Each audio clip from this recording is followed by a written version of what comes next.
usahanya bukan usaha insani, tapi usaha ilahi.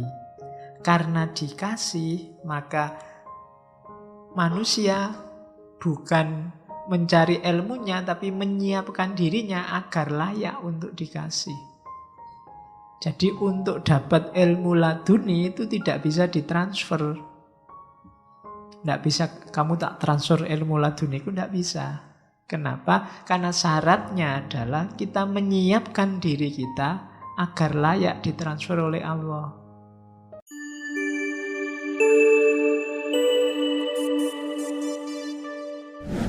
Oke, bismillah. Assalamualaikum warahmatullahi wabarakatuh. Bismillahirrahmanirrahim. Alhamdulillahi rabbil alamin. Wa bihi nasta'inu ala umurid dunya waddin. Allahumma sholli wa sallim wa barik ala habibina wa syafi'ina Sayyidina wa maulana Muhammadin wa ala alihi wa ashabihi wa man tabi'ahum bi ihsanin ila yaumiddin. Amma ba'du. Bismillah. Mari kita lanjutkan ngaji kita. Malam hari ini kita ada di sesi terakhir tentang ilmu dan pengetahuan. Malam ini kita masuk ke tema yang populer sekali. Mungkin kita juga sering mendengar, meskipun kadang-kadang salah paham. Apa yang dimaksud dengan istilah ini? Yaitu ilmu laduni. Ini biasanya yang belajar-belajar tenaga dalam, belajar-belajar itu kan istilah ini populer. Intuisi itu kemampuan memahami sesuatu tanpa melalui penalaran rasional dan intelektual. Tiba-tiba datang. Nah, jadi itu namanya intuisi. Saya sering bilang kayak minggu lalu ketika kita ngomong, saya dosen Nasr, bahwa hari ini kita agak defisit karena perangkat intelek kita direduksi hanya pada panca indera sama akal. Padahal kita masih punya banyak, ada intuisi, ada naluri, ada nurani. Naluri ini pengetahuan instinktif. Sayang sama orang tua sayang sama anak. Ini kan instinktif, nggak perlu belajar. Yang cowok suka sama cewek, ini kan instinktif, nggak perlu belajar. Kalian nggak perlu kursus untuk biar saya suka sama lawan jenis, Pak. Nggak usah, otomatis itu. Kayak kawin tadi kan kamu nggak perlu kursus, Pak. Saya ingin banyak referensi biar bisa, Pak. Kan kamu nggak butuh, wong itu insting. Mesti iso, aja khawatir. Bos diarahkan ke, nanti ujungnya mesti ke situ juga, jangan khawatir. Mesti bisa. Kenapa? Insting. Simbahmu dulu ndak pakai kursus macam-macam, ya anaknya banyak. Kenapa? Instinktif. Nah, cuma kita ndak mendayagunakan ini.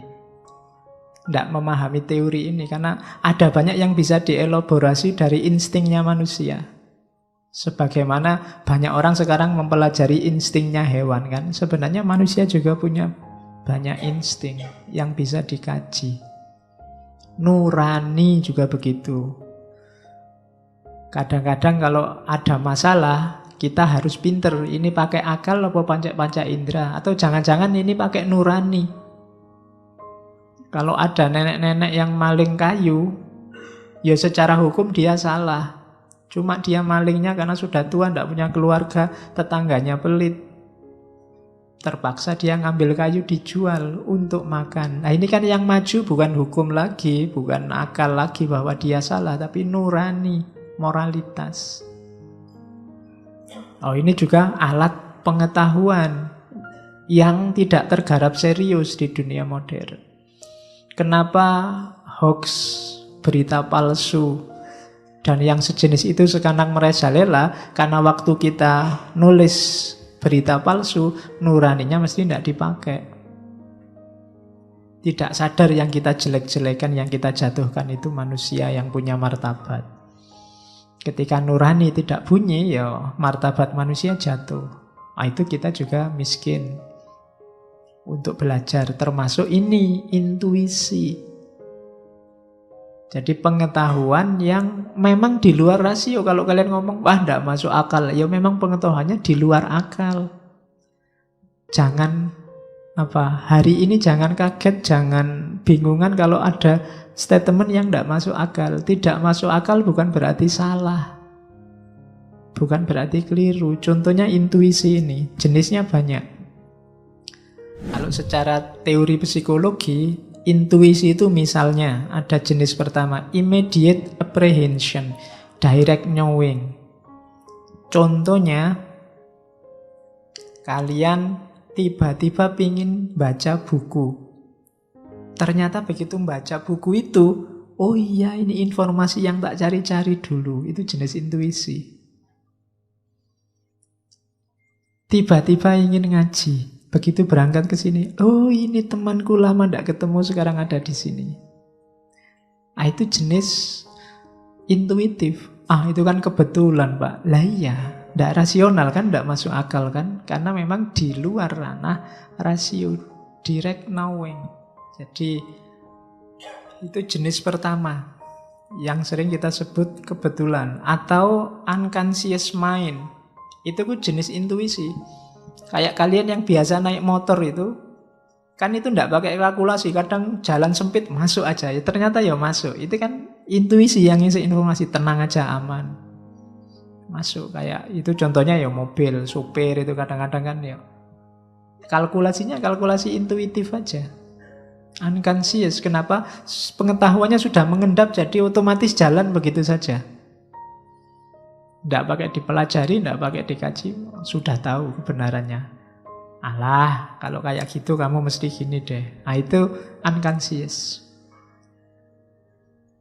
Ada juga jenis, kalau bahasanya itu herd intelligence. Ini juga kayak ceritanya film. Tiba-tiba mau naik pesawat, tidak jadi kok perasaanku tidak enak.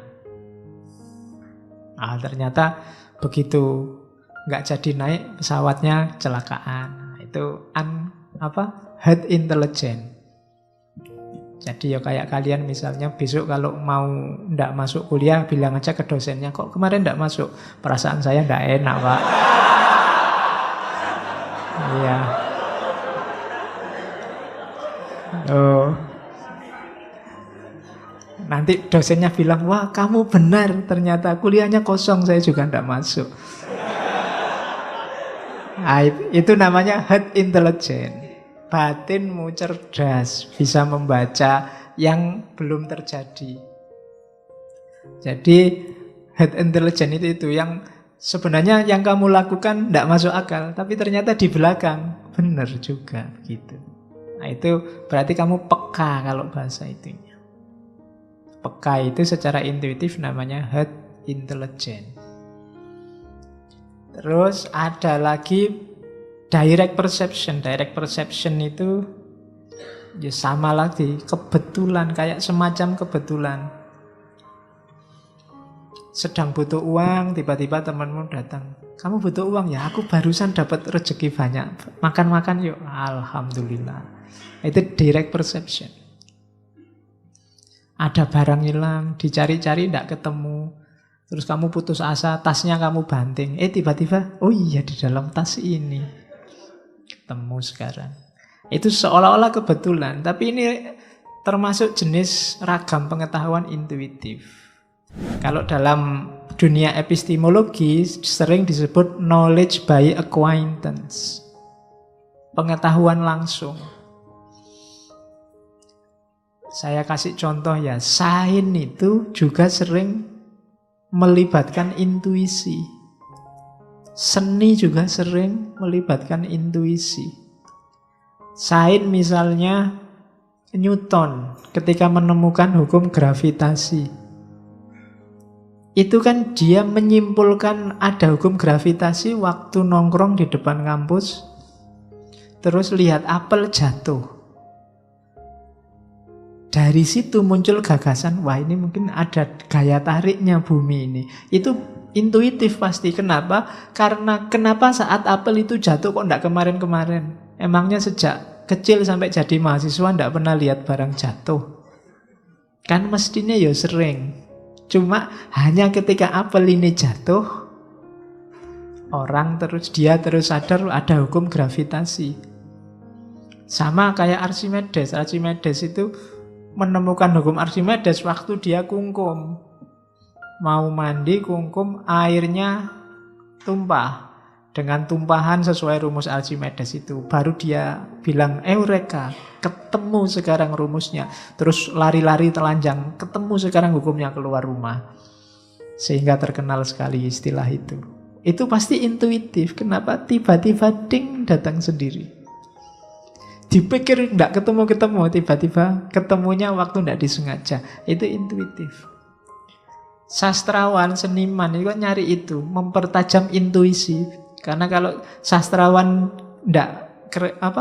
intuisinya enggak tajam, gagasannya mesti enggak kreatif, enggak ada yang baru, ngulang-ngulang. Jadi itu intuisi, modenya knowledge by acquaintance. Ya kalau dalam prakteknya isinya biasanya kalau kita menyebutnya firasat.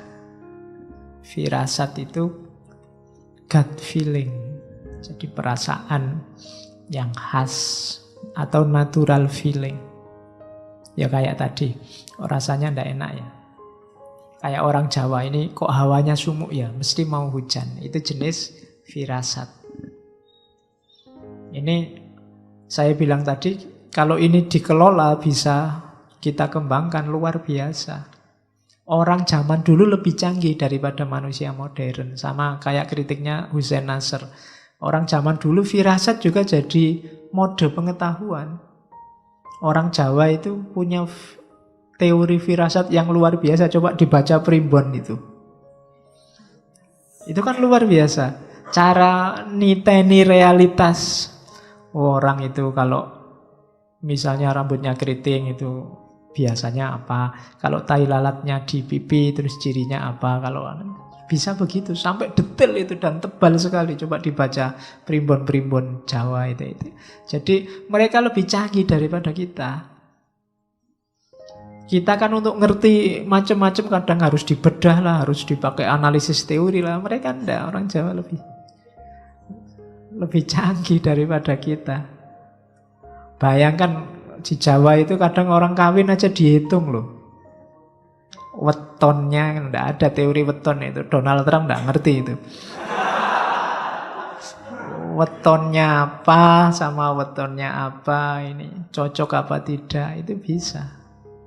Dan ya bahasanya ilmu titen. Diawali dari firasat. Oke. Kadang-kadang juga inner voice, suara hati, instant knowing, physical sensation, extrasensory perception. Extrasensory perception itu yang kayak jenis-jenis karma, itu extrasensory perception. Ya, wah ini di pojok sana ada, itu extrasensory. Nah, itu kalimat-kalimat, itu jenis pengetahuan intuitif. Nah, ini psikologi. Kalau versinya tasawuf yang ilmu laduni, ilmu huduri, semua itu tadi sumbernya adalah Allah. Tidak ada yang kebetulan. Semua yang seolah-olah kebetulan itu informasi dari Allah ke dalam diri kita. Ketika Newton menemukan gravitasi, Archimedes menemukan hukum Archimedes, itu sama Allah memang dipancari cahaya untuk membongkar rahasia itu. Nah, sementara kalau dalam teori-teori psikologi modern yang behavioristik, yang manusia dianggap semi kayak mesin, itu kan bukan dari Allah, tapi dari timbunan bawah sadar. Nah, kalau dalam tasawuf, ya itu yang dari Allah, itulah namanya laduni. Jadi kayak tadi kamu firasat, saya nggak masuk kuliah, firasat saya nggak enak, kok terus pas, nah, berarti kamu sebenarnya dapat ilmu laduni dari Allah. Mungkin ya Allah ingin menyadarkanmu. Loh ya, di antara intervensinya manusia, intervensinya Allah dalam kehidupan manusia, ya yang semacam itu, kebetulan-kebetulan. Bahwa ya itu mungkin untuk membantah orang barat yang deistik. Kalau orang barat itu kan alam semesta ini ada hukumnya dan selesai. Berarti Tuhan itu setelah menciptakan alam semesta terus liburan santai-santai di kantornya, besok kalau kiamat baru menghisap. Tapi enggak, Allah selalu terlibat dalam hidup kita. Makanya kita boleh berdoa, boleh berharap. Dan Allah juga intervensi, termasuk dalam model dunia ini kan Allah intervensi dalam hidup kita. Jadi tenang saja, Allah itu selalu terlibat. Nah ini cuma kita yang sering tidak sadar. Allah itu selalu sedia, selalu dekat dengan kita. Cuma kita yang sering cuek. Ya untungnya Allah itu sabar. Iya, kalau Allah tidak sabar, kamu sudah ditinggalin dari dulu. Sudah dicuekin dari dulu. Oke, dimulai ngajinya sekarang. Risalah ala dunia. Iya, yang tadi cuma pengantar, biar ngerti kita ada di mana. Oke, bismillah. Tidak banyak, saya tidak meringkas kata-kata, nanti cuma tak bikin bagan-bagan. Di awal-awal di kitab Ar-Risalah ala Dunia, Ghazali bilang, ini sebenarnya saya nulis kitab ini, ada seorang teman yang tanya padaku, apa ya benar ada ilmu jenis laduni ini? Itu di pengantar dia bilang begitu. Dia meragukan temannya ini. Apa ya ada? Pengetahuan itu kan dari akal, dari rasio, dari pengalaman. Kok ada pengetahuan yang laduni, yang dikasih Allah langsung, itu kayak gimana? Akhirnya Ghazali, ya sudah, saya tulis risalah. Nanti jenis risalah itu kan kayak surat, jadi tidak terlalu panjang. Semacam jawaban dari pertanyaan temannya tentang ilmu laduni. Cuma ya ndak panjangnya Ghazali ya. Kalau kamu ngaji bisa tahunan itu. Karena pelan-pelan, karena kamu ndak iso bahasa Arab masalahnya. Ya, tiap kata buka kamus. Oke. Terus kemuliaan ilmu, ini bagian awal. Saya awali dari sini. Jadi katanya Ghazali, kalimatnya indah. Ilmu itu zatnya sendiri sudah mulia. Jadi ilmu itu sebenarnya jenis apapun, hakikatnya dia sebagai ilmu itu mulia. Logikanya simpel. Kenapa? Karena ilmu lawannya kebodohan. Tahu lawannya tidak tahu. Kalau tahu itu cahaya, ketidaktahuan itu kegelapan. Jadi barangnya sendiri yang namanya ilmu itu sudah mulia. Maka kalian nyari ilmu apa saja, itu sebenarnya sedang mengambil atau menempati kemuliaan. Cuma ya itu tadi, kita ilmunya agak terbatas di rasio dan empiris. Tapi sebenarnya ilmu apapun, termasuk yang primbon-primbon dan macam-macam tadi, sebenarnya hakikatnya itu pengetahuan yang mulia. Karena lawan dari ilmu itu kebodohan. Maka belajarlah tanpa pilih-pilih guru, pilih-pilih materi, apapun yang terjangkau pelajarilah. Itu teorinya Ghazali. Meskipun demikian, kalau bisa carilah ilmu yang utama. Meskipun objek ilmu apapun itu mulia, tapi dahulukan yang utama. Pengetahuan untuk hal-hal yang lebih utama. Dan di antara yang utama itu, yang paling utama adalah pengetahuan ketuhanan. Pemahaman tentang Tuhan. Ini yang saya tidak tahu, tradisi pemahaman ketuhanan itu tidak menonjol lagi di dunia Islam. Padahal itu mungkin ciri khas kita. Ciri khas kajian timur, orientasinya theos, ketuhanan.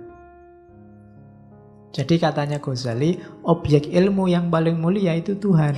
Karena kita nanti innalillahi wa inna ilaihi roji'un. Dari Allah akan kembali ke sana.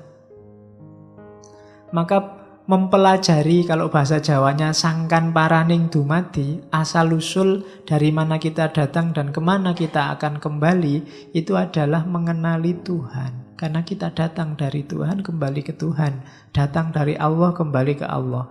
Maka objek ilmu paling mulia adalah Allah. Kita sejak kecil dikenalkan oleh Allah untuk diyakini.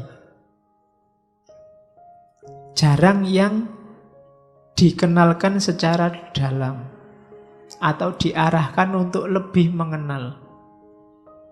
Biasanya kita pokoknya yakinlah Allah itu ada, titik. Jarang di antara kita yang secara serius mengkaji Allah, hakikatnya, sifat-sifatnya. Mungkin hanya mahasiswa jurusan tertentu yang bahas itu. Itu pun ya sak senenge dhewe. Jarang yang sampai dalam. Padahal itu objek ilmu yang paling mulia. Hakikat kita nanti di situ. Dari Allah kembali ke Allah. Kalau kita Allahnya tidak kenal, kalau Allah itu hanya sebagai untuk diyakini kemudian ngasih kewajiban-kewajiban, itu kan rasanya Allah itu kayak majikan kita. Kita diperintahi macam-macam dan kita tidak kenal dia. Jarang orang yang intensif berusaha mengenal atau diperkenalkan dengan Allah. Makanya ilmu yang nomor satu kalau di Ghazali tauhid. Kita harus kenal Allah. Kalau kenal aja ndak, jangan membayangkan bisa jatuh cinta. Tak kenal maka tak sayang. Jadi di antara kuncinya kenapa kemarin kita belajar mahabbatullah, cinta sama Allah. Kenapa kok kita susah bisa mencintai Allah? Karena mungkin kita tidak kenal. Kenal aja ndak, gimana bisa cinta? Apalagi sekarang ilmu kita hanya ilmu materi sama ilmu rasio. Positivistik, hanya percaya yang ada faktanya, ada gambarnya. Wassalam sudah kan? Allah itu sudah gaib. Kita tidak kenal lagi. Kok disuruh mencintai? Jauh. Maka objek ilmu yang utama nomor satu adalah ketuhanan. Jalannya lewat apa? Katanya Ghazali, wadahnya ilmu itu jiwa.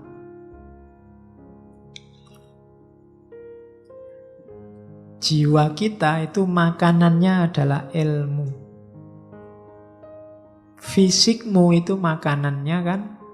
Ya makan yang kamu makan tiap hari, minumnya juga yang kamu minum tiap hari. Kalau ini kebutuhan fisik.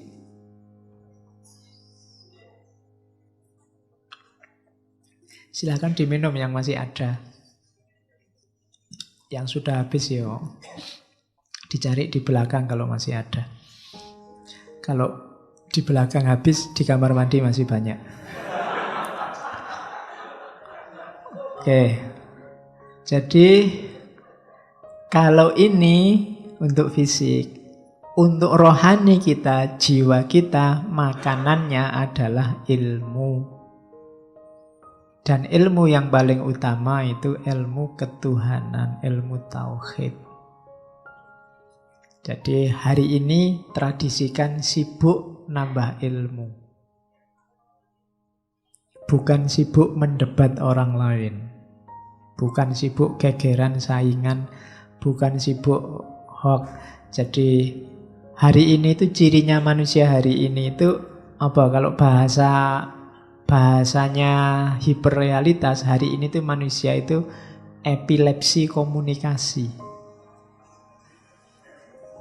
Epilepsi komunikasi itu besok saya ngomong itu ada ngisi itu. Jadi epilepsi komunikasi itu kita ini hari ini dihujani banyak sekali informasi dan kita milih informasi itu bukan kategori mana penting mana tidak penting, tapi kategorinya mana yang menarik, mana yang wow dan mana yang tidak menarik. Dan itu yang dilakukan TV-TV, dilakukan web-web, dilakukan internet-internet. Tidak penting lagi makna.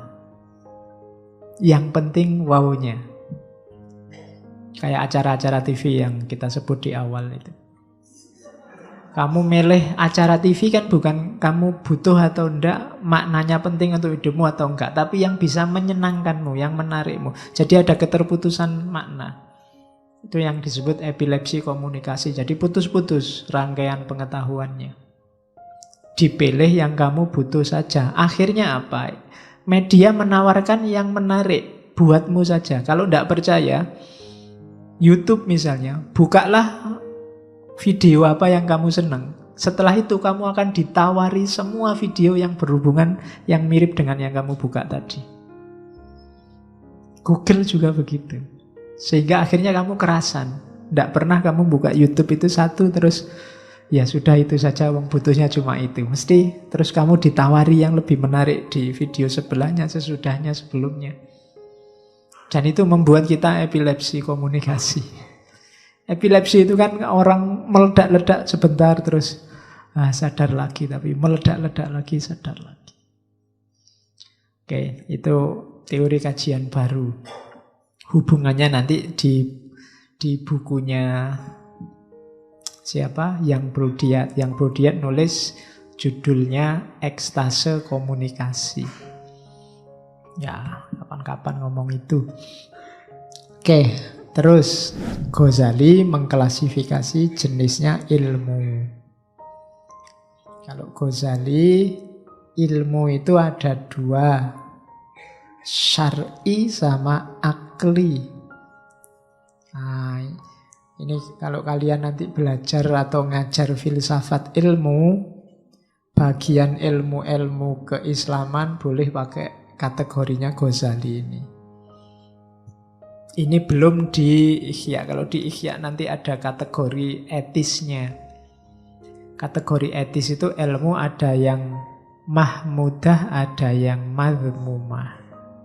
Ada yang fardu ain, ada yang fardu kifayah. Filsafat itu fardu kifayah. Tidak perlu semua orang ngerti filsafat, nanti malah kacau. Ya, sebagian sudah ngerti filsafat cukup. Tapi tauhid itu fardu ain. Semua orang harus ngerti tauhid. Ibadah mahdoh itu fardu ain. Yang syar'i ada dua, ilmu usul dan ilmu furu'. Ilmu usul itu bukan berarti ilmu yang ngajari caranya usul. Ya, usul itu maksudnya ilmu pokok, yaitu tauhid. Makanya Fakultas Usuluddin itu mahasiswanya banyak usul, karena namanya usul pokok. Ya, oke. Isinya tauhid. Yang kedua ilmu furu', ilmu cabang. Di antara ilmu cabang itu ya fikih. Fikih itu termasuk haknya Allah, ibadah. Ada muamalah. Muamalah itu termasuk haknya hamba. Muamalah nanti oleh Ghazali dibagi dua. Hak hamba itu muamalah sama mu'aqodah. Muamalah itu hubungan sosial, mu'aqodah itu hubungan ekonomi.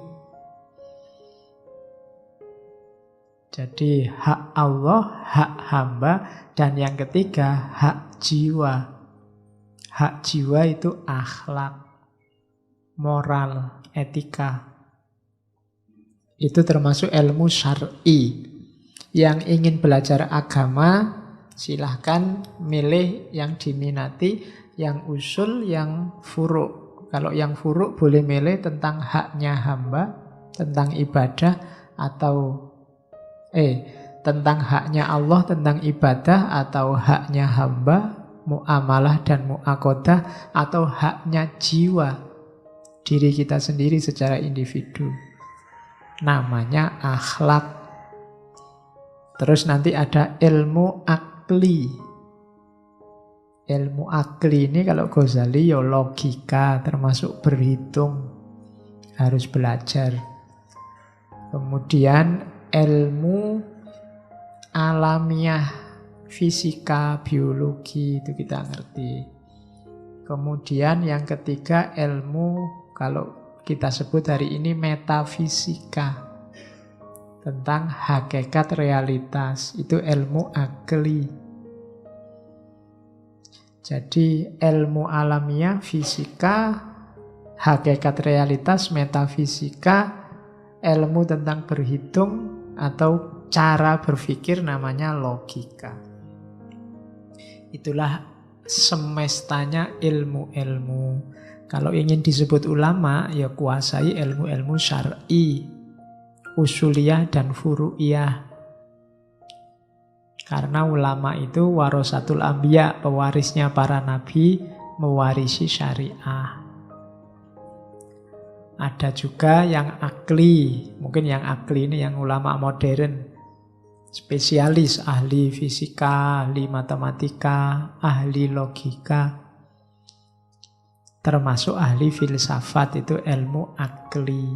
Jadi ada syar'i, ada akli. Kalau tentang ilmu itu. Nah, sekarang baru masuk ke laduni. Kalau di Ghazali, laduni itu berhubungan dengan proses belajar. Jadi meskipun istilahnya ilmu laduni, ini bukan berarti terus ada ilmunya sendiri. Makanya kalian lihat di peta sebelumnya ini tidak ada. Lupa ilmu laduni yang mana? Tidak ada.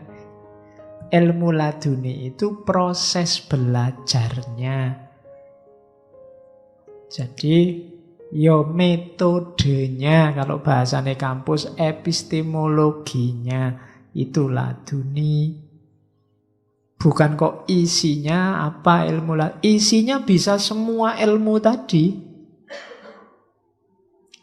Apa ada Pak ilmu laduni yang isinya fisika misalnya? Sama Allah dianugerahi ilmu fisika. Ada. Saya tidak tahu laduni apa tidak. Zaman saya dulu di Jember ada pondok pesantren Al-Hasan.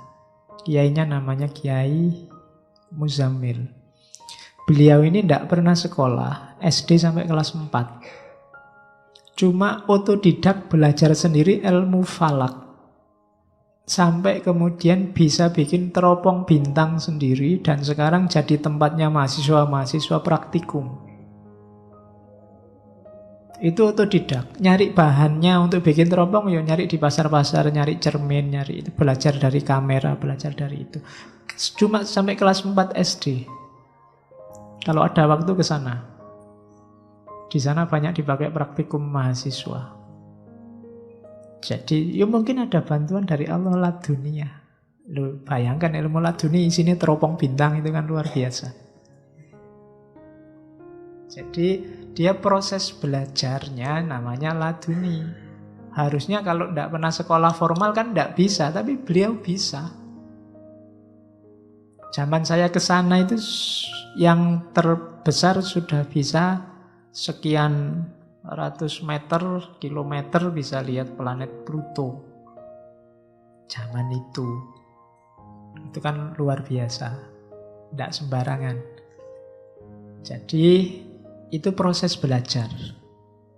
Proses belajarnya ada dua. Kalau di Ghazali ta'allum insani sama ta'allum robbani. Kita ngaji ini ta'alum insani. Jadi model belajarnya manusia biasa. Jadi karena kita manusia biasa, ya modelnya ya biasa-biasa. Isinya berpikir, belajar normal, baca buku, mendengarkan kajian, diajari orang lain, dan seterusnya. Itu ta'alum insani. Iya, dapat ilmu, dapat pengetahuan, cuma kayak tadi sifatnya tidak hakul yakin, informatif sifatnya. Beda sama ta'alum robbani. Ta'alum robbani ini dianugerahi. Kalau di Ghazali jenisnya dua, ada wahyu, ada ilham. Jadi kalau wahyu untuk para nabi, kalau ilham untuk manusia biasa seperti kita. Ya kalau ingin cepat dapat ilham, ya kalian besok kalau punya anak, nomor 1 kasih nama wahyu, nomor 2 ilham. Sudah dapat dua-duanya sekarang. Saya sudah dapat wahyu, Pak, dan dapat ilham. Oke, ya. Jadi ini proses ta'alum robbani. Pengajaran dari Tuhan langsung. Jadi itu simple. Nah, cuma syaratnya jiwanya harus bersih untuk ta'alum robbani. Jiwa yang kotor, mungkin Allah melimpahkan, seandainya Allah melimpahkan pun tidak akan terbaca. Kayak kita tiap sholat berdoa ihdinas siratal mustaqim, mungkin Allah sudah ngasih hidayah, menunjukkan jalan yang lurus. Kok kamu tidak ketemu-ketemu jalan lurusnya, mungkin petunjuknya Allah tidak terbaca. Kalau dilihat betapa sayangnya Allah pada manusia, insya Allah kalau kamu membaca Fatihahnya serius, itu kamu beneran sama Allah dikasih petunjuk. Dikasih petunjuk jalan yang lurus. Kenapa tidak terbaca? Kenapa kamu masih kebingungan? Mungkin karena jiwamu gelap. Ya kayak ruangan yang gelap itu loh. Seindah apapun isinya tidak kelihatan. Maka kita butuh jiwa yang jernih, katanya Ghazali. Bahkan katanya Ghazali, jiwa yang jernih itu sudah luar biasa isinya. Sudah banyak sekali anugerah pengetahuan dari Allah. Jiwa yang tidak jernih kenapa? Jiwa yang tidak jernih karena sibuk dengan kegelapan, sibuk dengan dunia, sibuk dengan materi. Analoginya Ghazali kayak mendung yang menutupi matahari. Kalau mendung menutupi matahari itu kan bukan berarti mataharinya tidak ada. Jiwamu yang asli itu terang dan jernih, cuma tertutupi oleh dunia. Maka kita harus belajar diawali dengan menyucikan diri. Tahapan pertama pembelajar itu membersihkan jiwa. Kalau versinya Ghazali, baik ta'alum insani maupun ta'alum robbani. Kenapa? Karena ya kayak dulu ya di syairnya Imam Syafi'i itu, karena ilmu itu nur. Jadi annal ilma nurun wa nurullahi la yuhdali asin, dan cahayanya Allah tidak akan bisa jadi petunjuk bagi orang yang suka maksiat, karena maksiat membuat hati gelap. Kalau hatimu gelap ya hidayah seperti apapun tidak akan terbaca. Bukan Allah tidak ngasih, kamu yang tidak bisa baca. Jiwamu gelap. Maka syaratnya orang belajar yang pertama membersihkan jiwa. Atau kalau jiwanya sakit karena dunia, menyembuhkannya dulu. Makanya katanya Ghazali, penting syaratnya orang belajar itu mengenali penyakit jiwanya. Jiwamu ada penyakit apa yang menggelapkan? Dikenali dulu, terus diobati, baru kamu belajar. Kalau tidak ya susah. Cahaya masuk. Jangan-jangan itu yang membuat Kalau kamu baca bukunya paham, wong akalmu jalan, tapi bukunya ditutup lupa. Tidak ada yang nyantol satupun. Mungkin karena dalamnya gelap. Pengetahuan banyak, ngaji ini aja sampai berapa, hampir 100 berapa sesi. Tapi yang tersisa berapa sekarang? Yang nyantol di sini paling kamu lupa. Banyak yang lupa. Jadi ditanami terus tapi tidak tumbuh-tumbuh. Itu mungkin karena jiwanya gelap. Karena alatnya ilmu laduni itu jiwa. Asumsi-asumsinya. Kalau di Risalah Ladunia berarti ilmu laduni itu ilmu yang dilimpahi oleh Allah. Berarti dia berasal dari luar diri yang dimasukkan ke dalam diri. Asumsi yang kedua, usahanya bukan usaha insani, tapi usaha ilahi. Karena dikasih, maka manusia bukan mencari ilmunya, tapi menyiapkan dirinya agar layak untuk dikasih. Jadi untuk dapat ilmu laduni itu tidak bisa ditransfer. Tidak bisa, kamu tak transfer ilmu laduni itu tidak bisa. Kenapa? Karena syaratnya adalah kita menyiapkan diri kita agar layak ditransfer oleh Allah. Makanya syaratnya ya nanti ada mujahadah, pembersihan diri, dan seterusnya. Yang ketiga, ilmu laduni itu isinya apa, muatannya apa, tergantung yang ngasih. Jadi maka jangan heran kadang-kadang orang tidak ngerti apa-apa tiba-tiba bisa ngomong apa. Ada wali yang tiba-tiba bisa ngomong bahasa Inggris meskipun tidak pernah kursus bahasa Inggris. Ya mungkin bisa. Kalau itu memang laduni, dilimpahi Allah kemampuan bisa ngomong bahasa Inggris.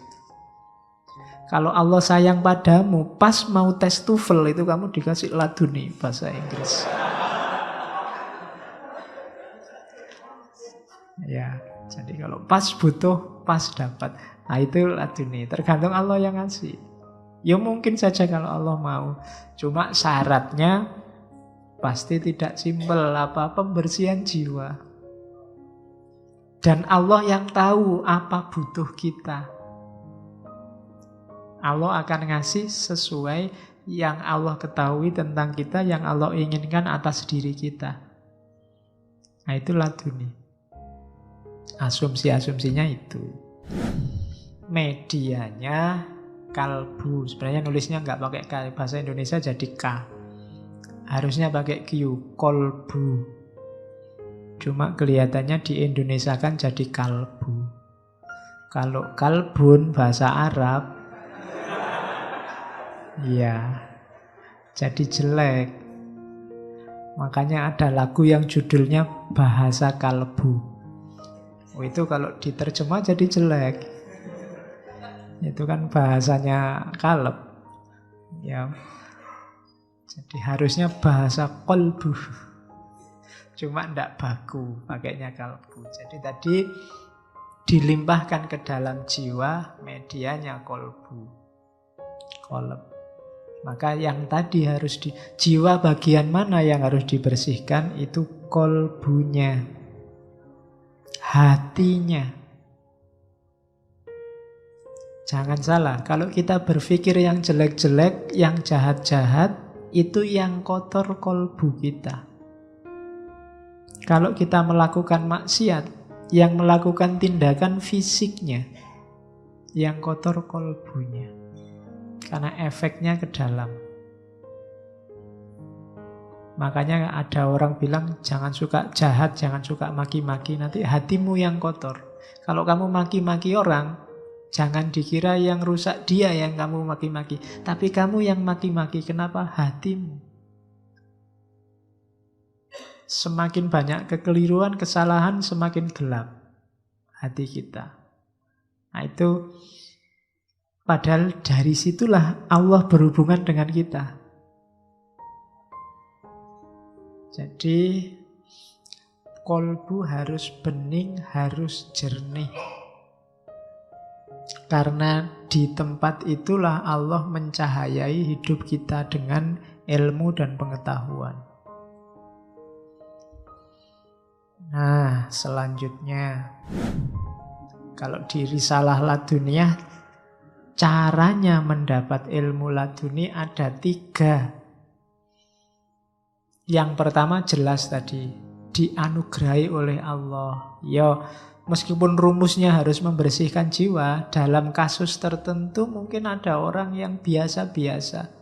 Mungkin dia cenderung jahat, tapi Allah ingin menolongnya, menghadiahinya dengan hidayah. Akhirnya dia bisa melihat hidayah. Kalau ini memang hadiah dari Allah. Cuma tidak sembarangan orang dapat ini. Tidak usah nunggu, makanya orang nunggu hidayah. Saya nunggu hidayah saja Pak besok, tidak usah ditunggu. Kamu yang berusaha membersihkan dirimu, nanti hidayah datang. Kecuali dalam kasus khusus yang Allah menghendaki, ya hidayah datang pada orang tertentu yang padahal dia ini jahatnya luar biasa, rusaknya luar biasa. Mungkin ada orang tertentu begitu. Jadi ini memang murni hadiah dari Allah yang pertama. Ada jenis kedua. Kalau yang ini tadi, yang riyadah, mujahadah, muraqabah, mendekatkan diri pada Allah. Ini yang pakai usaha. Di Risalah dikutip 2 hadis. Saya tidak tahu sahih dhaifnya, mahasiswa hadis yang ngecek. Kalau katanya Ghazali ditulis di kitabnya berarti baunya wangi hadis ini. Ya, silakan kamu cium nanti. Man amila bima alima aurasahullahu ilman malam ya'lam. Barang siapa menjalankan apa yang diketahui, Allah akan memberikan ilmu tentang apa yang dia belum ketahui. Ini hadis. Jadi syaratnya kamu dikasih ilmu laduni yang belum kamu ketahui itu apa? Manfaatkan ilmu. Jalankan ilmumu sampai ke level manfaat. Nanti Allah akan nambah ilmu. Makanya ustadz, guru itu kerasannya kok pinter terus ya. Allah ngasih anugerah terus, ilmunya manfaat. Dijalankan. Kalian mungkin bukan ustadz, bukan guru, tapi manfaatkan ilmumu untuk hidupmu. Nanti aurasahullahu ilman malam ya'lam. Kalau ini mujahadah yang lain lagi. Man akhlasallaha arba'ina sobahan adharallahu ta'ala ya nabi al-hikmah min qalbihi ala lisanihi.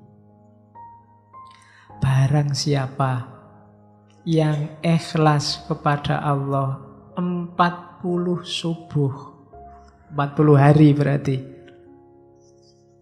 maka Allah akan menampilkan, menunjukkan sumber-sumber hikmah dari hatinya pada lisannya. Oh, itu silahkan kamu kaji hadis ini. Barang siapa yang bisa konsisten ikhlas. Ikhlas itu berarti segala amalnya hanya untuk Allah, tidak mengeluh apapun keputusan Allah. 40 hari saja itu mungkin angka itu untuk menunjukkan bahwa kita serius, konsisten, selalu ikhlas kepada Allah. Maka Allah akan memberikan hikmah dalam hati kita yang nanti akan tampil dalam lisan kita. Sumber-sumber hikmah ditanam dalam jiwa dan itu akan kelihatan dalam ucapan kita. Nah, itu hadis kalau di Ghazali. Silahkan kamu cek. Ya latihan lah ya 40 hari. Ikhlas. Bikin program sendiri ya. Kalendernya ditulisi. Bulan mungkin Ramadan besok lah lebih enak. Cuma Ramadan 30, 10 hari sebelum Ramadan. Nanti ngajinya libur enggak apa-apa. 10 hari sebelum Ramadan program ikhlas. Kamu Hati-hati bener, jangan sampai komplain, protes, mengeluh, melakukan sesuatu berpamrih dunia. Semuanya ikhlas lillahi ta'ala. Jajal. Bisa apa enggak? Enggak masalah Pak, hari ke-39 setengah saya batal misalnya. Enggak.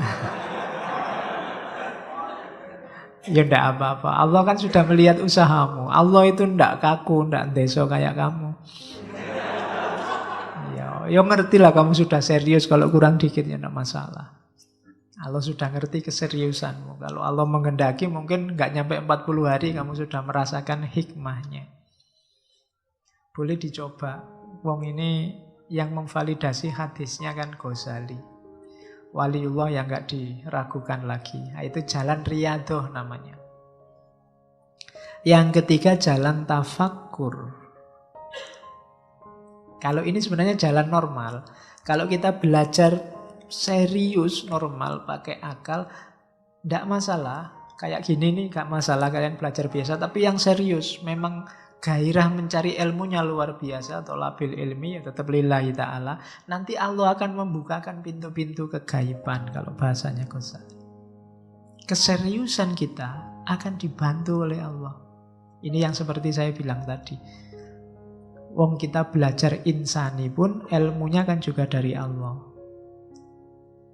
Jadi yang ketiga tafakkur, ayo belajar. Kita belajarnya satu halaman, hasilnya bisa berhalaman-halaman. Dari mana? Dari Allah. Kita membacanya cuma satu buku, mungkin hasilnya bisa lebih banyak dari itu. Dari mana? Dari Allah. Kenapa Allah ngasih? Karena kesungguhan kita belajar. Padahal kita baca cuma satu baris, tapi inspirasi dari satu baris ini luar biasa banyak. Wah, berarti hubungannya sama itu, sama ini. Wawasan kita jadi luas hanya karena satu baris ini. Dari mana asalnya? Dari Allah. Karena Allah tahu kesungguhan kita. Itu jenis laduni juga. Jadi laduni itu bisa dikejar lewat 3 jalur. Hadiah murni dari Allah, cuma kalau ini tidak bisa diprediksi, nggak bisa diukur. Yang bisa diukur yang kedua, riyadhah kita, usaha kita memang untuk nyari. Atau yang ketiga ya kita belajar saja, tafakkur seperti biasa, cuma serius, ikhlas lillahi ta'ala. Nanti Allah menyambut kita. Itu 3 cara. Oke. Nah, ini yang bagian keterbatasan akal. Ini cerita Ghazali kan suka menarasikan bagaimana panca indera itu penuh keterbatasan. Bagaimana akal itu penuh keterbatasan. Kalau laduni tidak. Kenapa laduni tidak? Karena laduni sumbernya pengetahuan dari Allah yang Maha Tahu. Panca indera terbatas. Kelihatannya A tapi bisa jadi hasilnya B. Dari jauh kelihatan mulus, dari dekat wah kok begitu. Nah, itu panca indera. Bisa mudah tertipu. Akal juga begitu. Akal itu kan sering trik. Yang baik kelihatan jelek, yang jelek kelihatan baik, itu akal. Akal sering tertipu. Merasa orang soleh tapi ternyata sebenarnya belum soleh. Itu ketertipuan akal. Dalam banyak kasus sering terjadi. Nah, kalau akal sama panca indera terbatas, kalau ladunia tidak. Kenapa? Karena ladunia sumbernya langsung dari Allah. Karena dari Allah ya tidak ada batasnya, sudah isinya bisa macam-macam. Ad-dunya wa ma fiha wal akhirah wa ma fiha bisa. Makanya para wali itu kadang-kadang bisa bahkan membaca akhirat. Nanti baca biografi para wali, mungkin kamu cek-cek kitab-kitab semacam Tadhkiratul Auliya, itu biografinya para wali. Akhirat aja dibaca, apalagi dunia. Apalagi kayak acara karma itu yang kamu pernah melakukan ini, itu lebih gampang lagi kalau Allah menghendaki. Jadi tidak ada batasnya. Jadi makanya besok kalau ada yang gitu-gitu kamu tidak usah kaget. Kita sudah punya konsep itu lama dalam ilmu laduni. Sayangnya memang Yang punya laduni tidak banyak. Itu yang bikin kita kaget-kaget hari ini. Apalagi ilmu kita ilmu positivistik, ilmu kaku, ilmu akal, dan panca indera yang serba terbatas. Masalahnya di situ. Oke, ini kalimat belakangan dalam Arisalah Ladunia. Jika Allah menghendaki kebaikan pada hambanya, jadi orang yang oleh Allah dikasih pengetahuan ladunia, berarti Allah menginginkan dia kebaikan dengan pengetahuan itu. Allah akan mengangkat tabir antara jiwa hamba dan jiwa yang di dalamnya ada telaga. Maksudnya jiwa universal, akal mustafad, atau Nur Muhammad kalau bahasanya Ibnu Arabi. Allah menampakkan dalam jiwa hamba sebagai rahasia realitas dan memahamkan dalam jiwa hamba makna realitas itu. Maka tersingkaplah jiwa hakiki dan hakikat hikmah bagi hamba yang dikehendaki Allah melalui ilmu laduni. Ayatnya itu, yu'til hikmata mayyasha wa may yu'tal hikmata faqad utiya khairon katsira. Jadi yang diladunikan, dianugerahkan oleh Allah pada manusia itu namanya hikmah. Makhluk yang bernama hikmah ini kan yang kita kejar-kejar dengan ngaji filsafat sejak berapa tahun yang lalu. Itu kalau Allah menghendaki kamu tidak perlu capek-capek ngaji, langsung dapat. Masuk dalam jiwamu tentang hikmah ini. Dan ini diberikan Allah tanpa syarat apa-apa kecuali satu hal syaratnya, mayyasha, yang diinginkan oleh Allah saja. Maka jadikan dirimu sebagai orang yang diinginkan oleh Allah. Syarat pertama pasti kamunya sendiri harus menginginkan Allah. Kalau kamu tidak menginginkan Allah, tidak mungkin Allah menginginkan kamu. Jadi mayyasha. Dan orang yang dapat hikmah ini faqad utiya khairon katsira. Pasti dia dapat kebaikan yang banyak. Wa ma yadzakkaru illa ulul albab. Dan tidak akan berzikir, tidak akan ingat tentang hal-hal semacam ini kecuali ulul albab, orang yang peka kolbunya, orang yang jernih kolbunya, itu ulul albab. Maka ini Al-Quran. Jadi kalian cari sendiri jalan biar kita diridhoi oleh Allah, Allah menginginkan kita. Nah nanti dalam hidup ini kenapa sih ada laduni? Karena hidup ini variabelnya dua. Ada sunnatullah, ada kudratullah. Sunnatullah itu hukum Allah yang pasti. Kalau ini kita bisa belajar secara khusuli, secara ta'allum insani. Tapi yang kudratullah tidak. Kita menempuh kudratullah satu-satunya jalan ya secara laduni. Pengetahuan dari Allah langsung. Laduni bisa juga tentang sunnatullah, tapi dia juga bisa tentang kudratullah. Tapi ta'allum insani yang model manusia bisanya hanya sunnatullah, tidak bisa kudratullah. Sunnatullah itu kalau kamu tidak makan 3 hari mesti kelaparan, itu sunnatullah. Tapi tidak makan 3 hari kok kamu masih ketawa-ketawa santai, itu kudratullah. Ya. Jadi intervensinya Allah. Sunnatullah itu kamu loncat dari gedung lantai 20 dan tewas, itu sunnatullah.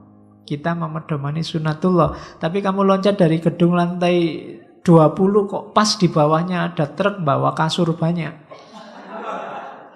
itu kudratullah, kehendaknya Allah. Sunnatullah itu kamu cakep dapat pasangan cakep. Kudratullah itu kamu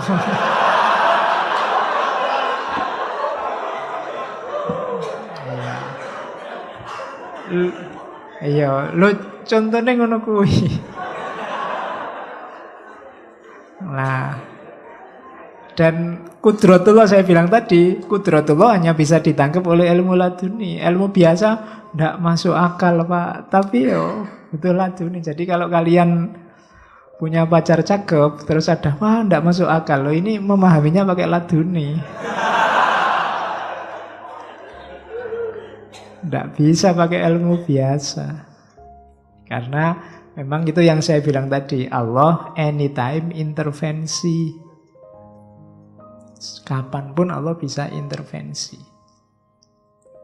Jadi namanya kudratullah. Dari situ ilmu laduni bermain. Kalau ilmunya manusia biasa yang kita kejar hanya bisa menjangkau yang sunnatullah. Kalau ada orang tanya, Pak loncat dari lantai 20 tewas enggak Pak? Jawabanmu iya mesti tewas. Kenapa? Karena kita manusia ngertinya yang sunatullah. Meskipun ya enggak mesti juga kalau Allah nolong kemudian itu levelnya kudratullah. Bukan ranah kita tapi masih ada kesempatan enggak tewas. Tapi levelnya kudratullah. Makanya manusia disuruh berdoa. Kalau hanya sunatullah kita enggak pakai berdoa. Tidak berdoa, wong semuanya sudah pasti. Kalau saya jelek, miskin kayak gini, ya mesti dapatnya ya tidak jauh-jauh dari itu. Itu sunatullah. Tapi kan jangan khawatir, ada kudratullah. Iya, jadi pada saatnya Allah bisa intervensi, tenang saja. Nah itu kudratullah. Dan ini levelnya ladunia, ilmu laduni. Oke.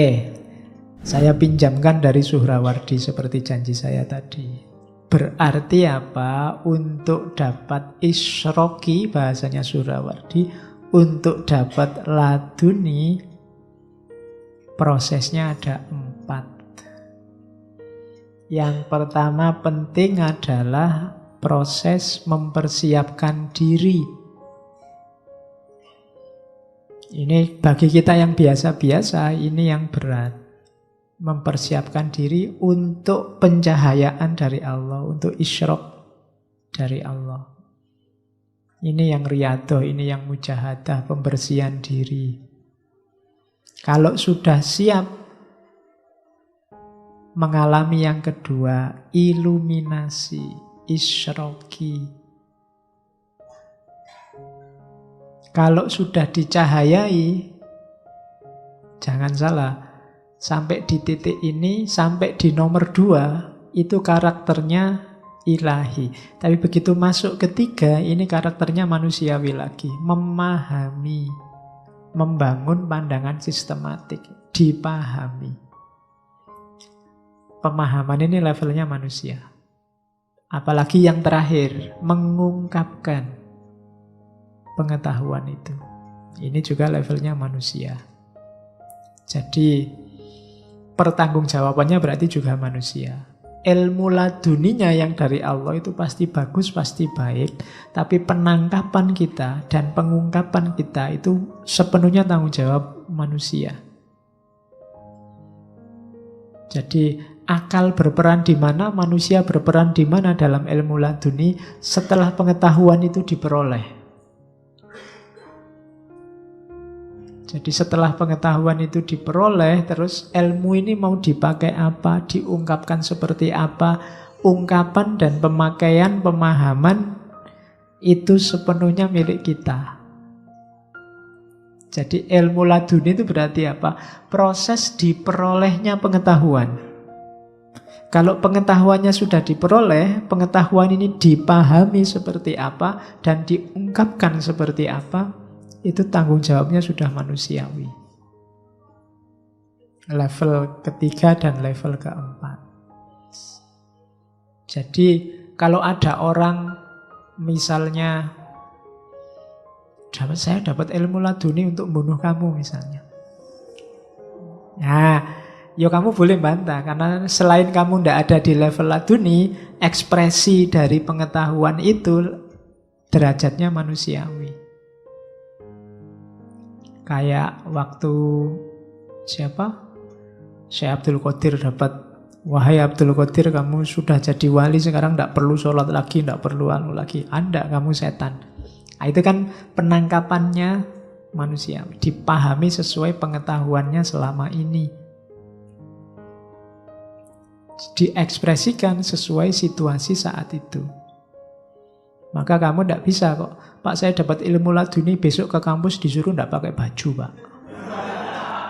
Tidak bisa. Ketika kamu tidak pakai baju, kamu sendiri yang tanggung jawab. Karena seandainya benar itu laduni, caramu memahami, caramu mengungkapkan itu tanggung jawabmu. Kalau di sini berlaku hukum, ya ke kampus harus pakai baju. Nah, itu logikanya di situ. Jadi menghadapi orang yang dapat ilmu laduni, karena kita tidak dapat itu, ya kita ngukurnya secara normal dengan pertanggungjawaban manusiawi. Maka kalau ada orang ngomong, saya dapat ilmu laduni, kamu harus kafir ini sekarang. Kalau kamu tidak kafir, tidak bisa. Ngertiku ya meskipun itu laduni. Jadi itulah kalau menurut Suhrawardi tahapan-tahapannya. Jadi tidak harus ilmu itu mulia karena sumbernya dari Allah. Tapi ketika diekspresikan, diungkapkan, kalau tidak, kita bukan yang alami, ya tetap tidak masalah kita hadapi sesuai dengan wawasan pengetahuan kita selama ini. Karena kita tidak ikut mengalami itu. Yang sifatnya subjektif, dia yang mengalami saja. Nah, itu proses selanjutnya. Ini kalimatnya Suhrawardi bagus. Saya ambil ya. Way of reason and way of intuition adalah saling melengkapi. Ya laduni itu menarik, cuma ya tetap kita butuh way of reason. Dua-duanya saling melengkapi. Nalar tanpa intuisi atau iluminasi adalah kekanak-kanakan. Kalau bahasanya Hussein Nasr kemarin reduktif dan setengah buta. Setengah buta itu kayak mata yang hanya bisa satu yang melihat, serta tidak akan mendapatkan keseluruhan kebenaran dan intelek yang transenden. Sebaliknya, intuisi saja tanpa dukungan logika dan kemampuan rasional akan tersesat dan selanjutnya tidak akan mampu mengekspresikan dirinya secara cermat dan metodologis. Ya karena kita hidup di dunia mengikuti hukum sunnatullah. Pakai akal. Tapi akal ada kelemahannya, tidak segalanya dibantu oleh petunjuk dari Allah. Bisa wahyu, bisa ilham. Dua-duanya saling melengkapi kayak dua pasang mata. Salah satunya, ya tidak seru. Kalau yang sini ditutup, kamu tidak lihat yang sana. Sini ditutup, tidak lihat yang sana. Dua-duanya kita butuhkan. Jadi, akal tanpa intuisi itu kekanak-kanakan. Intuisi tanpa akal tidak terarah. Dua-duanya kita butuh. Maka ya laduni iya, salah satu sumber pengetahuan, akal juga iya. Sunnatullah iya, kudratullah iya. Kita harus percaya sunnatullah karena berpedoman sunnatullah kita hidup. Kita percaya kudratullah biar tidak putus asa karena Allah sewaktu waktu bisa intervensi. Dunia ini tidak pasti, tapi kita memedomani hukum-hukum pastinya, namanya sunnatullah. Itu caranya menyikapinya begitu. Terakhir kita ngaji sebentar. Ya, namanya ngaji Benono Arab-Arabe. Ada beberapa ayat yang populer menunjukkan bahwa Allah memang ngasih ilmu laduni pada hamba yang dia sayangi. Itu surat Kahfi, ceritanya Nabi Musa sama Khidir. Jadi Nabi Musa sama Khidir ini biasanya jadi simbol ceritanya laduni. Kan suatu ketika ceritanya Nabi Musa itu ditanya oleh umatnya, wahai Nabi Musa, manusia paling pintar di dunia ini siapa? Dengan pedenya Musa bilang, aku. Tidak ada lagi yang lebih pintar dari aku. Terus oleh Allah, Musa kamu kok gaya gitu? Ya, baiklah, ayo kamu tak kenalkan dengan hambaku yang jauh lebih pintar dari kamu. Terus Musa ngajak muridnya, namanya Yusha bin Nun itu nanti. Naik laut disuruh mencari pertemuan dua laut. Karena hamba yang disayangi Allah ini menguasai dua lautan. Ini sebenarnya analogi pengetahuan dua tadi. Dia cerdas secara rasional, cerdas secara intuitif. Nah itu ayatnya. Fawajada abdan min ibadina atainahu rahmatan min indina wa allamnahu min ladunna ilma. Kalau dari urutannya ayat, dan dia ketemu dengan salah seorang hamba kami, sebelum dikasih ilmu laduni apa dikasihnya? Rahmatan min indina. Cinta dan sayang Allah. Kalau Allah sudah cinta dan sayang, baru alamnahu min ladunna ilma. Jadi ini tahapnya. Kejarlah dulu sayang dan cintanya Allah, maka kamu akan dapat antara lain ilmu. Itu kalimat selanjutnya. Qala lahu Musa hal attabi'uka ala antu allimani mimma ullimta rusyda. Katanya Musa berkata padanya, boleh tidak saya ikut kamu sehingga kamu bisa mengajarkan padaku yang diajarkan padamu. Tapi sebenarnya Khidir ini nolak. Katanya Khidir, qala innaka lan tastati'a ma'iya sabra. Engkau tidak akan sabar ketemu aku. Kenapa tidak sabar? Wa kaifa tasbiru ala malam tuhid bihi khubra. Bagaimana engkau bisa sabar kalau engkau tidak tahu, engkau tidak dikasih kabar? Karena ilmu ini dikasih. Kalau tidak ngerti modusnya, tidak ngerti alasannya, kamu tidak akan bisa sabar. Itu kadang-kadang kan ada orang yang mengkritik wali Allah, mengkritik para ulama, karena tidak ngerti ilmunya. Gimana engkau bisa sabar kalau kamu tidak ngerti ilmunya? Tapi Musa nekat dan terbukti kan tidak sabar. Karena memang pakai logika normal yang dilakukan oleh Khidir itu tidak masuk akal. Sudah ditumpangi perahu, perahunya malah dirusak. Itu kan tidak tahu terima kasih. Lagi enak-enak jalan, ada anak kecil tiba-tiba dibunuh. Itu kan kriminal luar biasa. Tidak masuk akal. Diusir-usir orang dari desa, minta makan, minta tolong, tidak ada yang mau nolong. Tiba-tiba ada rumahnya penduduk yang roboh, dibantu mendiriin, dibantu bangun. Nah itu kan nggak masuk akal semua. Orang jadi nggak sabar. Kita sudah diusir-usir, kok sekarang malah dibantu orang desa, wong kita yang butuh. Anak kecil nggak tahu apa-apa dibunuh. Kita sudah ditolong, ditumpangi perahu, perahunya malah dirusak. Itu kan nggak nyambung semua. Tapi kalau ngerti alasannya baru nyambung. Nah, orang biasa yang nggak dikasih alasannya ini, kalau Khidir dikasih. Itu yang disebut miladunna ilma. Maka ini bisa kamu jadikan dalil untuk tidak mudah menyalahkan orang lain. Karena kita tidak tahu alasannya, tidak tahu motifnya, dia yang tahu. Wa kaifa tasbiru ala malam tuhid bihi khubra. Gimana engkau bisa sabar, gimana engkau bisa menanggung sesuatu yang kamu tidak dikasih informasi. Akhirnya bisa. Kapan-kapan kita ngomong lagi Manusia Langit jilid kedua. Iya, Khidir bisa diangkat. Cuma nunggu ilmu laduni dulu. Oke. Terus ini ayat-ayat yang juga cerita tentang pengetahuan langsung. Al-Anbiya itu Nabi Dawud. Oleh Allah diajari cara membuat baju besi untuk perang. Dicek surat Al-Anbiya. Atau Nabi Yusuf, wa kadzalika yajtabika rabbuka wa yu'allimuka min ta'wilil ahadits. Diajari tafsirnya mimpi. Atau surat Al-Baqarah, Nabi Adam. Nabi Adam ini diajari, kalau versinya Syedhu Senasr diajari Saintia Sakra. Wa allama Adamal asma'a kullaha. Semua kebutuhan pengetahuan untuk bekal hidup di bumi diajarkan oleh Allah. Yang itu malaikat nggak diajari.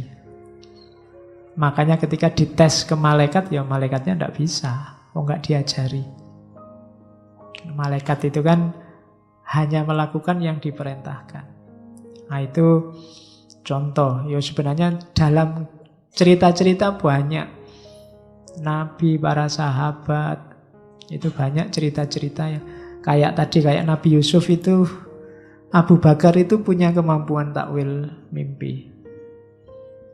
Satu ketika Nabi bilang, Abu Bakar, saya mimpi melihat saya jalan diikuti oleh domba warna hitam banyak. Tapi setelah itu diikuti oleh domba warna putih lebih banyak lagi sampai warna hitamnya tidak kelihatan. Nah itu Nabi ngobrol sama Abu Bakar. Yang bisa menakwil mimpinya Abu Bakar.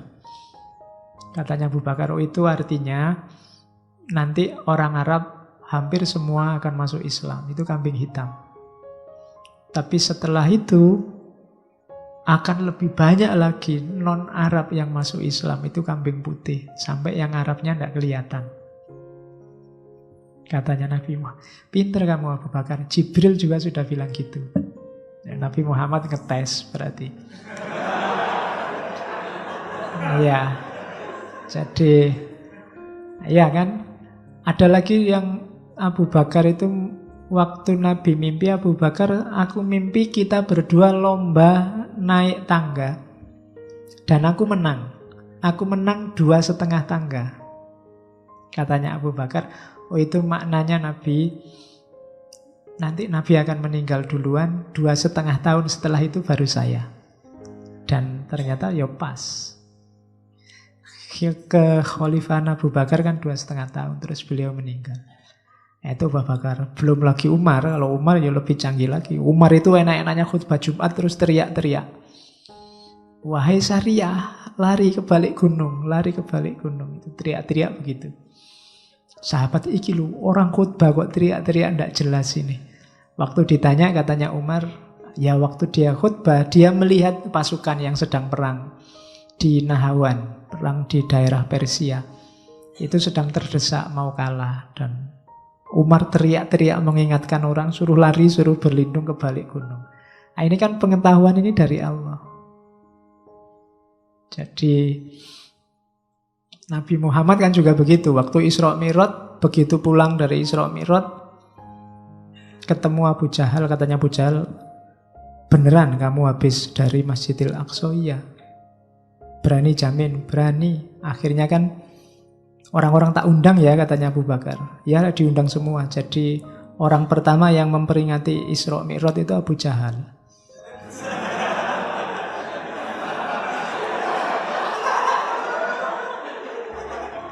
Loh iya, dia bikin terus kumpulan, wahai orang-orang Arab, ini Muhammad ngaku habis dari Masjidil Aqsa dan pagi ini sudah di sini lagi. Itu kan diperingati pagi-pagi oleh Abu Jahal.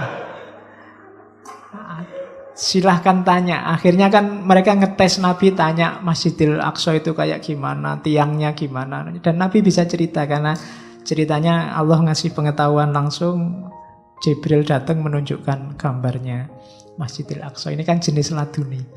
Kita sebentar lagi Isra Mi'raj ya. Ini ya itu mengikuti yang pertama kali merayakan itu Abu Jahal. Oke, cuma dia karpe ngetes, ternyata gagal, akhirnya jadi perayaan beneran. Ya kan nanti dari situ ada gelar Abu Bakar As-Siddiq karena yang sama sekali tidak bantah, yakin 100% itu Abu Bakar. Sehingga dia dikasih gelar As-Siddiq. Oke, alhamdulillah itu wawasan terakhir kita, pengetahuan laduniah.